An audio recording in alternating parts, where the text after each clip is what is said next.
បងប្អូនមកមើលការរួមកំសាន្តរបស់បងប្អូនពលករយើងនៅគុនជាអាមណាគឺថារួមច្រើនមែនតែនបងប្អូនគឺថាមនុស្សក្តាស់តែម្ដងបងប្អូនណែនណាន់តាន់តាប់ប៉ុន្តែអត់មាននរណាបកកបញ្ហាសរសើរទឹកចិត្តបងប្អូនដែលចូលរួមណាគឺថាគាត់ឲ្យតម្លៃខ្លួនគាត់ឲ្យតម្លៃអ្នកធ្វើកម្មវិធីហ្នឹងគឺថា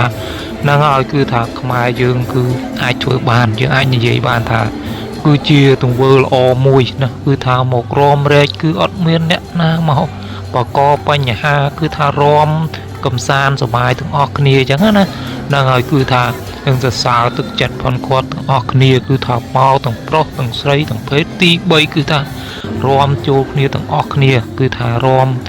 ដើម្បីកំសាន្តលេងសប្បាយណាក្រោយពីចប់កម្មវិធីអញ្ចឹងណាបងប្អូនហ្នឹងហើយគឺថាម្នាក់នឹងគឺថាតែងខ្លួនតាមបែបប្រភេទផ្សេងគ្នាគឺថាភាពស្រស់ស្អាតមានបែបតាមបែបផ្សេងគ្នាអញ្ចឹងណាបងប្អូនគឺថាអត់មានការកំណត់ស្តង់ដារមួយណាថាស្អាតឬល្អឥតខ្ចោះអីទេគឺថាស្អាតតាមបែបយល់ឃើញម្នាក់អញ្ចឹងទៅគឺថា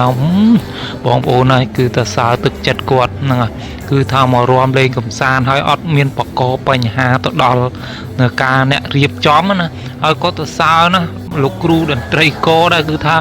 បទភ្លេងចម្រៀងហ្នឹងគឺថាចាក់សុទ្ធតែរាំវងគឺរាំក្បាច់រាំកន្ទ្រឹមរាំម៉ាឌីហ្សុនគឺថាអត់សូវចាក់វាកថាកត្រុកកត្រាក់ញាក់ខ្លាំងពេកអញ្ចឹងណាធ្វើឲ្យមនុស្សហ្នឹងគឺថាពេលខ្លះការចាក់បទចម្រៀងក៏ជាសិល្បៈមួយដែរកាលណាចាក់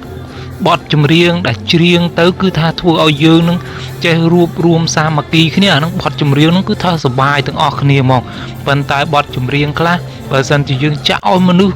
កើតអារម្មណ៍ក្តៅទោសៈមោហៈនឹងគឺថាវាយកាប់ចាក់គ្នាហ្នឹងហើយគឺថាអត់ល្អដែរអញ្ចឹងគឺថាសរសើរលោកគ្រូភ្លេងអ្នករៀបចំកម្មវិធីដែរអញ្ចឹងណាគឺថាចាក់បទចម្រៀងនឹងគឺថា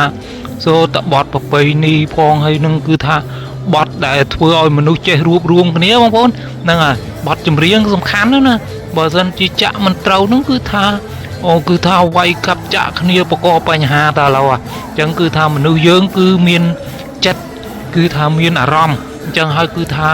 យើងចាក់ចម្រៀងហ្នឹងយើងយកអាចម្រៀងណាដែលធ្វើឲ្យអារម្មណ៍យើងហ្នឹងគឺថាកុំឲ្យវាមួម៉ៅក្តៅក្រហាយអីចឹងណាហ្នឹងហើយគឺបទចម្រៀងគឺបែបហ្នឹងអ្នកចាក់ហ្នឹងហើយក៏ទៅសើទាំងអ្នករៀបចំហ្នឹងហើយទៅសើទាំងអ្នកចូលរួមគឺថាចេះសហការគ្នាមិនឲ្យបកកបញ្ហាមិនឲ្យពិបាកទៅដល់ប៉ូលីសទេអីគេនៅរៀបចំនៅហ្នឹងណាបងប្អូនហ្នឹងហើយគឺជារឿងមួយដែលសូម្បីតែជនជាតិកូរ៉េក៏គេមកមើលដែរហើយគេក៏មានចម្ងល់ដែរអញ្ចឹងណាបងប្អូនអញ្ចឹងហើយយើងមានប្រទេសមួយយើងមានណាសាសនាមួយហើយយើងមាននឹងអត្តសញ្ញាណជាតិមួយនឹងគឺខ្មែរបងប្អូនកាលណាយើងគេសម្គាល់ថាខ្មែរលុះត្រាតែយើងនឹងមានអត្តសញ្ញាណអញ្ចឹងយើងមានអត្តសញ្ញាណជាតិមួយគឺជារឿងល្អមែនតើយើងគួរតែនាំគ្នាថែរក្សាការពារអញ្ចឹងណាបងប្អូនហ្នឹងហើយបើសិនជាយើងអត់អត្តសញ្ញាណជាតិមួយគេសួរថាហុយជនជាតិណាមកនឹងរំលេងកំសាន្តមនុស្សច្រើនកុសកអត់មានបកបញ្ហាហ្នឹងហើយគេថាអូគេឃើញទងជាតិគេសម្គាល់ថាអូហ្នឹងហើយគឺជនជាតិខ្មែរអញ្ចឹងយើងហ្នឹងហើយមកប្រទេសគេយើងជាមនុស្សម្នាក់គឺថាតំណាងឲ្យប្រទេសមួយអញ្ចឹងបងប្អូនហ្នឹងហើយយើងបង្ហាញពីអត្តសញ្ញាណល្អរបស់យើងទៅដល់បរទេសក៏គេកោតសរសើរយើងដែរអញ្ចឹងណាហ្នឹងហើយរឿងសំខាន់គឺថាកូរ៉េក៏គេមានការគ្រប់គ្រងយើងច្រើនដែរបងប្អូនគឺថាកាលណាយើងប្រកាន់ទី1ភាពសុចរិតមានទំនួលខុសត្រូវនឹងគឺថាប្រទេសយើងនឹងតែទៅមុខហើយជាទូទៅបងប្អូននៅក្នុងប្រទេសណាក៏ដោយបងប្អូនទោះបីជាយើងបានភូតផតែខកតា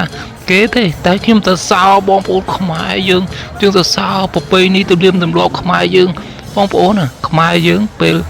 ជនជាតិកូរ៉េគេសួរគេអត់ដើរគិតថាខ្មែរនឹងតម្លៃប៉ុន្មានទេគេអត់និយាយអញ្ចឹងទេ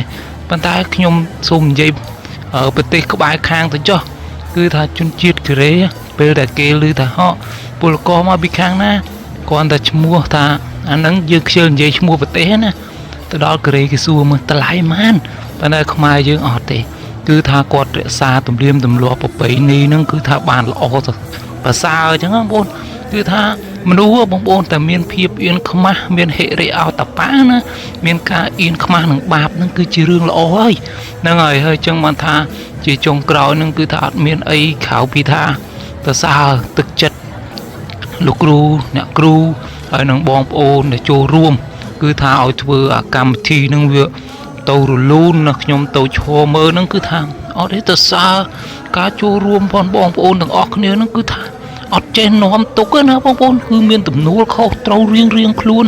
អត់ចូលទៅដល់បបាក់លោកគ្រូអ្នកគ្រូដែលខិតខំរៀបចំកម្មវិធីហ្នឹងគឺថាចូលទៅហ្នឹងគឺថាមានទំនួលខុសត្រូវរៀងខ្លួនអត់មានពីណាទៅបកកបញ្ហាហើយអញញ៉ៃឲ្យធ្វើឲ្យកម្មវិធីហ្នឹងបញ្ចប់ទៅដោយរលូនបាទសូមអរគុណ